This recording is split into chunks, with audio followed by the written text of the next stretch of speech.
আর studio এখানে লেখা আছে।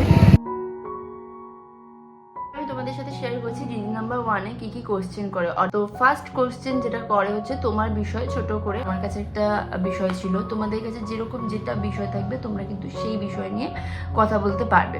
মেল করো। আমি এবার কি করে গেছি তোমাদের সাথে সেটা শেয়ার করছি।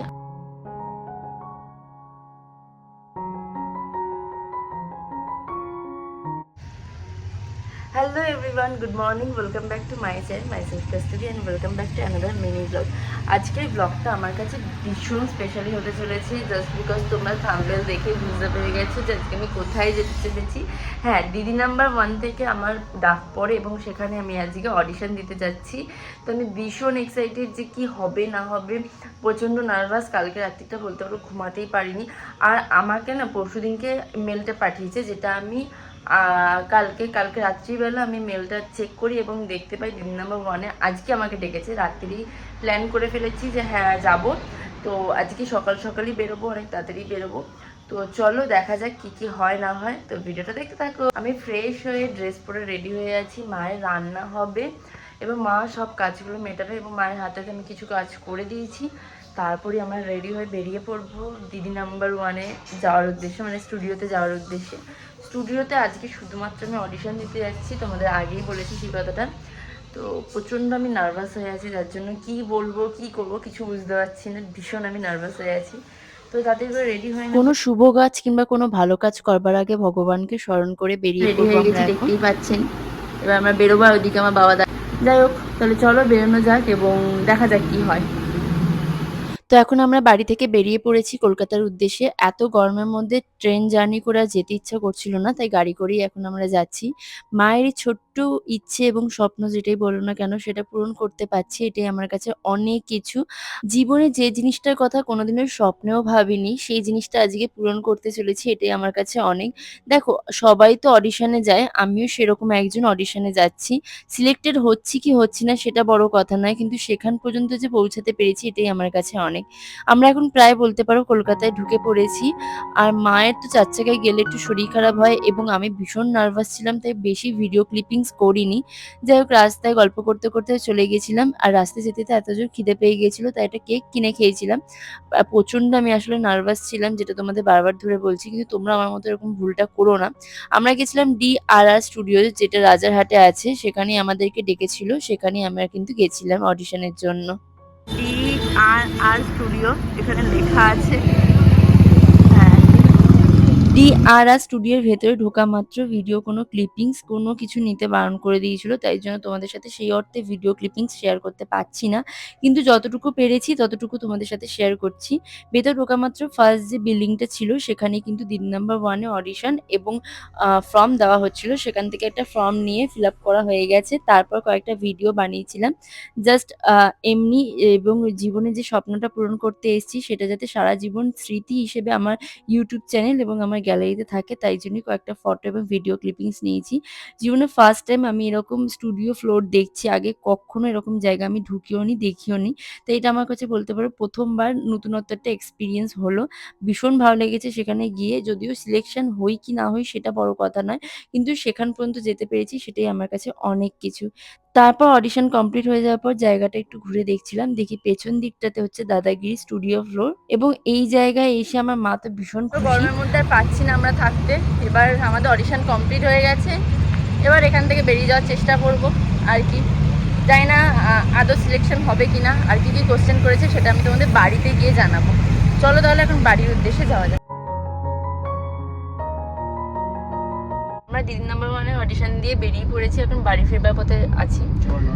আমার মা যে অডিশনে গিয়ে কোনো কথা বলতে পারছে না, আমি কি বলবো, এমন হয়ে গেছে, ইমোশনালি পড়ে গেছে। হলো আরে কিচ্ছু বলতে পারছে না, আমি যে কেন নিয়ে গেলাম কিসের জন্য ভগবানই জানে। তো এখন আমরা গাড়িতে করে বাড়ি ফিরছি এবং অডিশন খুব একটা ভালো হয়েছে সেটা কিন্তু বলবার মতো নয়। যাই হোক, আমরা রাস্তায় যেতে যেতে একটা আইসক্রিম খেয়েছিলাম, তারপর সোজা বাড়ি চলে গেছিলাম। দিয়ে তো চলে এসেছি বাড়িতে, মা ফ্রেশ হয়ে নিয়েছে, আমি এখনো ফ্রেশ হতে পারিনি, জামা কাপড় এখনো ছাড়তে পারিনি। এবার অডিশন কেমন হয়েছে সেই রিলেটেড তোমাদের সাথে শেয়ার করছি বিষয়টা। সেটা হচ্ছে সবার প্রথম আমাদের সবার ফার্স্টেই কোশ্চেন করে, কোশ্চেনটা আমাদের সবার ফার্স্টে করার ফলে আমরা তো ভীষণ নার্ভাস হয়ে গেছিলাম। বলো আমি। হ্যাঁ, আমি তো একদম ইমোশনাল হয়ে গেছি, জানি না কি হবে কি না হবে না হবে, আমি ঠিক বুঝতে পারছি না, এতটা ইমোশনাল কান্নাকাটি করে ফেলেছি। আমি হঠাৎ করে দেখছি মানে ওনার সাথে আমি কথা বলছি, কথা বলতে বলতে দেখছি কি পেছনে আমার মা কাঁদছে। উনি আমাকে হঠাৎ করে বলছে যে আপনি কাঁদছেন কেন? আমি কি হলো কেসটা? পেছনে দেখে আমার মা কাঁদছে। আমি কি হলো, কেন কাঁদছে আমি বুঝলাম না, কিন্তু আমার মা প্রচণ্ড ইমোশনাল হয়ে পড়েছিল, যার জন্য আমি প্রচণ্ড ঘাবড়ে গেছিলাম অডিশনের সময়। জানি না আমাদের ডাকবে কিনা, আশা করছি হোপফুলি যেন আমাদের ডাকে, আমাদের অডিশনটা যেন ওনাদের ভালো লাগে। এটাই আমি অনেকক্ষণ ধরে ঠাকুরের কাছে প্রে করছি, যাতে অডিশনে আমরা সিলেকশন হয়ে যাই। এবার সম্পূর্ণ এটা ভাগ্যের উপর নির্ভর করে, যদি নাও হয় তাতেও কিছু করবার নেই। ভালো তো লাগলো অডিশনটা করতে, কিন্তু যদি আমাদের সিলেকশন না হয় তাতে আমাদের কিচ্ছু করবার নেই। ওনাদের হয়তো আমাদের কোনো দিক থেকে কোনো কিছু ভালো লাগেনি, তাই জন্য হয়তো হয়নি, কিন্তু আমি যে এতটুকু এগিয়েছি এটাই আমার কাছে অনেক। আমি তোমাদের সাথে শেয়ার করছি ডিজি নাম্বার 1-এ কী কী কোশ্চেন করে। অডিশন তো দিয়ে চলে এসেছি। তো ফার্স্ট কোশ্চেন যেটা করে হচ্ছে তোমার বিষয়ে ছোট করে একটা ইন্ট্রোডিউকশন করতে হবে ওনাদের কাছে, যে তুমি কি করো, তোমার প্রফেশনাল কি, তুমি কি পড়াশোনা করো না অন্য কাজ করো, সেই বিষয়ে তোমাদেরকে আগে জানাতে হবে। তারপর তুমি যে টপিকের উপর অডিশনটা দিতে গেছো সেই টপিক রিলেটেড তোমার সাথে কথা বলবে। আমি যেমন আমার মায়ের সাথে যেহেতু গেছিলাম, আমার মা এবং আমার সম্পর্কের বিষয় নিয়ে ওনারা জানতে চেয়েছিলেন, এবং আমি সেটা খুব ভালো মতো করেই হ্যান্ডেল করেছি অডিশনটা। কিন্তু কোথাও গিয়ে আমার মনে হয়েছে যে আমরা আরেকটু যদি প্রিপেয়ার্ড হয়ে যেতাম তাহলে আরও ভালো হতো, যেখানে আমার মা প্রচণ্ড ইমোশনাল হয়ে পড়েছিল, যেখানে আমার মা অডিশনের কোনো অ্যান্সারই দিতে পারছিল না, কারণ কি আমার মা খুবই ইমোশনাল হয়ে পড়েছিল, যেটা তোমাদের বারবার ধরে বলছি। কিন্তু ইমোশনাল হয়ে পড়লে না হবে না, তোমাদের একদম শক্ত মনে তোমাদের কথা শেয়ার করতে হবে। আর অডিশনের ফর্মে, মানে তোমাদের যে ফর্মটা দেবে, আমি যদি পারি তো এখানে ফর্মের একটা ছবি দিয়ে দেবো।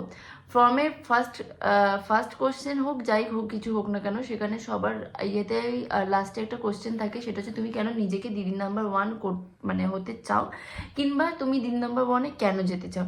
এবার তোমার যেটা এইমস, তোমার যেটা ইচ্ছা যে আমি এই কারণে নিজেকে দিদি নাম্বার 1 মনে করি, কিংবা আমি এখানে লিখেছিলাম যে আমার মা যেহেতু একা হাতে গোটা সংসার, আমাদের গোটা সংসারে যেহেতু সামলায়, যেহেতু আমার মা এত বছর ধরে আমাদের সাথে মানে বাইরের কোনো কাজ ছাড়াই নিজস্বভাবে শুধুমাত্র হাউস ওয়াইফ হিসেবে পুরোটা আমাদের পরিবারটাকে সামলে এসছে, যার জন্য আমি আমার মাকে দিন নাম্বার 1 বলে মনে করি। এটা যেমন আমার কাছে একটা বিষয় ছিল, তোমাদের কাছে যেরকম যেটা বিষয় থাকবে তোমরা কিন্তু সেই বিষয় নিয়ে কথা বলতে পারবে। মেল করো। আমি এবার কি করে গেছি তোমাদের সাথে সেটা শেয়ার করছি। আমি গেছিলাম হচ্ছে মেল করেছিলাম ওনাদের। আমি ওনাদের মেলের যে লিঙ্কটা কিংবা মেলের যে নামটা সেটা আমি এখানে স্ক্রিনে দিয়ে দিয়েছি, দেখতেই পারবে। তো তোমরা যদি ওখানে মেল করো 1 সপ্তাহের মধ্যে তোমরা ওখান থেকে রেসপন্স পাবে। আমি যখন মেল করেছিলাম ঠিক তার 1 সপ্তাহের মধ্যেই কিন্তু রেসপন্স পেয়েছি, এবং অডিশন দিয়ে আসার পর আমি জানি না কতদিনের মধ্যে আমাকে সিলেকশনের জন্য ডাকবে। আদৌ আমি সিলেক্ট হয়েছি কিনা সেটাও আমি জানি না, জাস্ট বিকজ আমি একটা স্টেপ যেহেতু পার করেছি সেটাই আমি তোমাদের সাথে শেয়ার করছি। যদি আমি অডিশনের পর সিলেকশন না হই তাহলে আর দিন নাম্বার 1 রিলেটেড কোনো ভিডিও আসবে না। এটাই হচ্ছে আমার ফার্স্ট, এটাই হচ্ছে আমার লাস্ট ভিডিও যেটা আমি তোমাদের সাথে এখন শেয়ার করছি। আর ওনারা খুব কোঅপারেটেড করে, যেটা খুব ভালো লাগলো আমার। কিন্তু একটা জিনিস আমার খুব খারাপ লেগেছে, তোমরা যদি ওখানে ভিডিও করো কিংবা ছবি তোলো, সেটা আমি কেন জানি না ওখানে বারবার ধরে বারণ করছিলেন। তো আমি কয়েকটা ছবি তুলেছিলাম জাস্ট এমনি তোমাদের সাথে শেয়ার করবো বলে, তো ওই আর কি শেয়ার করার জন্য কয়েকটা ছবি ভিডিও করেছিলাম। আর আমার ওখানে গিয়ে একটা আলাদা ধরনের এক্সপিরিয়েন্স হয়েছে। ওখানে দেখলাম পাশেই আবার রন্ধনে বন্ধন অডিশন হচ্ছে, তার সাথে আবার দাদাগিরি অডিশন হচ্ছে, সবই কিন্তু একই জায়গাতে, আবার এই একটা দুটো বিল্ডিংয়ে পরপর হচ্ছে।